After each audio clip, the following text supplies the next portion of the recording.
Have you ever felt like you walk into your own house, and it's no longer your house? Not a metaphor. I mean literally. The key turns. The door opens. But the air feels different. Like something invisible has been moved. Like the place where you grew up, where you cried, where you dreamed, doesn't recognize you anymore. That happened to me. And the worst part wasn't losing a house. It was losing my brother. It started with something small. It always does. My older brother, Daniel, married Laura 3 years ago. I was there. Dark suit. Real smile. A clumsy toast that made my mom cry. I wanted him to be happy. I really did.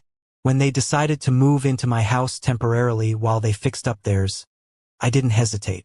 It's just for a few months, Daniel said. Your family, she said. Family. That word sounds so beautiful. Until it breaks. My house isn't a mansion. It's not perfect. But it's mine. Every wall has a story. The couch in the living room has a wine stain no one else notices. But I remember exactly how it happened. The kitchen table has marks from long nights and honest conversations. It was my safe place. The first day Laura walked in with her boxes, she hugged me tightly. "Thank you for having us," she whispered. And I believed her. The first few weeks were normal. A little awkward, sure. Sharing space always is. But there were laughs. Dinners together. Netflix late into the night. Until the changes started. Subtle. Quiet. One day I came home from work and my favorite painting was gone from the wall. "I put it away," Laura said, smiling. "It didn't match the new style." New style? My house had a style. My style. I didn't say anything. I thought maybe I was overreacting. Then she changed the curtains. Then the layout of the furniture. Then she started reorganizing the kitchen. "It's just more practical this way," she'd say. Daniel stayed silent. He always stayed silent. And here's what hurt the most. It wasn't that she moved things. It was the way she started looking at me like I didn't belong. Like I was the guest. I'd walk into the kitchen and she'd go quiet. I'd open the fridge and feel her eyes on my back. A look that said, "You again?" One night, I overheard something that still burns. Laura told Daniel, thinking I couldn't hear, "We need our space. We can't live like this forever." Our space. In my house. I froze behind the door, like a stranger listening to someone else's life. And something inside me started to crack. But it didn't stop there. The worst part was when she began changing the rules. "No smoking in this house," she said one day. I never smoked inside. Never. But now she spoke like she had authority. "You should also let us know before you bring guests," she added. "Guests. My friends. To my house." Daniel kept quiet. Sometimes he tried to soften it later. "Just try to understand her," he'd say. "She's stressed." I tried. I really did. But little by little I felt smaller. More invisible. Until one day I came home and my key didn't work. I thought it was broken. I tried again. Nothing. I rang the bell. Laura opened the door calmly. Too calmly. "Oh, right," she said. "We changed the lock. It was for security." Security from who? She handed me a new key. No apology. No explanation. Just like someone handing you something that belongs to you, but doesn't feel like yours anymore. That night I couldn't sleep. I stared at the ceiling and remembered when Daniel and I were kids. We shared a room. He defended me at school. He taught me how to ride a bike. When did he become a stranger? When did he choose silence over me? Still, I stayed quiet. Until the day Laura crossed a line she never should have crossed. I was in the kitchen making coffee. She walked in. Looked at me for a few seconds. Cold. "I think it's time you find your own place." I laughed. I thought it was a joke. It wasn't. "Daniel and I need to start our life. This isn't comfortable anymore. Your own place." The floor felt like it shifted under me. "Laura," I said, trying to stay calm. "This is my house." She sighed, like I was the problem. Legally, yes, but emotionally, not anymore. That sentence. I still hear it. Daniel walked in at that moment. He knew what was happening. I could see it in his eyes. He didn't defend me. He didn't say anything. He just looked down. And that's when I understood something. Betrayal doesn't always come with shouting. Sometimes it comes with silence. That night I sat down with Daniel. "Do you want me to leave too?" I asked. Long silence. Avoided eye contact. "It's not like that," he finally said.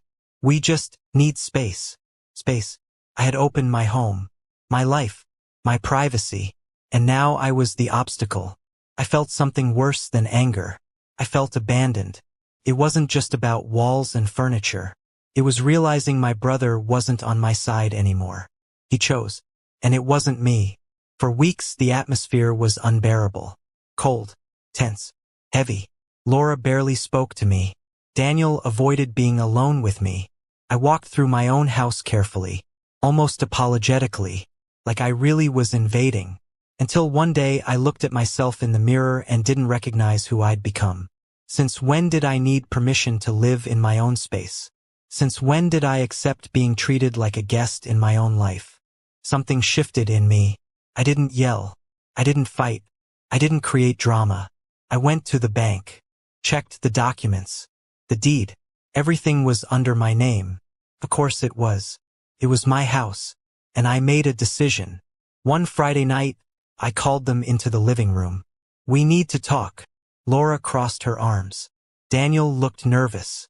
I took a deep breath. "I gave you my home because I love you, because you're my brother. But this isn't healthy anymore. For any of us." Silence. "I'm giving you 2 months to find another place." Laura's mouth fell open in shock. Daniel looked at me like I had betrayed him. "Are you kicking us out?" he asked. I didn't answer right away, because the truth hurt. "No," I said finally. "I'm taking my life back." Those 2 months were tense, cold, uncomfortable, but they were also freeing. Little by little, I started to feel my house becoming mine again. Even before they left, the day they moved out, there were no hugs, no apologies, just boxes, a door closing, silence, and a strange feeling. Not victory, grief. I lost more than shared space. I lost the image I had of my brother. I lost the belief that he would always stand by me the way I stood by him. And that hurts more than any argument. Over time I understood something. Betrayal isn't always romantic infidelity. Sometimes it's choosing someone else over the one who never failed you. Sometimes it's allowing someone to erase boundaries you were too afraid to defend. Sometimes the betrayal isn't physical. It's emotional. It's making someone feel like they don't belong anymore. If you're watching this, if someone has made you feel replaceable, small, invisible, listen to me. You're not overreacting. You're not crazy. You're not dramatic for wanting respect. Love, whether it's romantic, family, or friendship, should never cost you your dignity. Never. Because when you allow someone to treat you like a guest in your own life, little by little you start to believe you are one. And you're not. Today, Daniel and I barely talk. Polite, distant. Laura, well, she got her space. So did I. And even though it still hurts, I learned something I want you to remember. Don't betray the person who opened the door for you. Don't change the locks on someone's heart after they trusted you. Because the pain you cause when you push someone out of their own home doesn't disappear. It stays. And sometimes what you gain in control, you lose forever in respect. If you've ever been unfaithful, disloyal, unfair, think twice. Because it's not always about love. Sometimes it's about ego. And ego destroys families, relationships, brothers. If you've been betrayed, stand up, take back your space, your voice, your home, and never again let someone treat you like a guest in your own story. Because this is your life, your house, your dignity, and no one has the right to make you feel like you don't belong.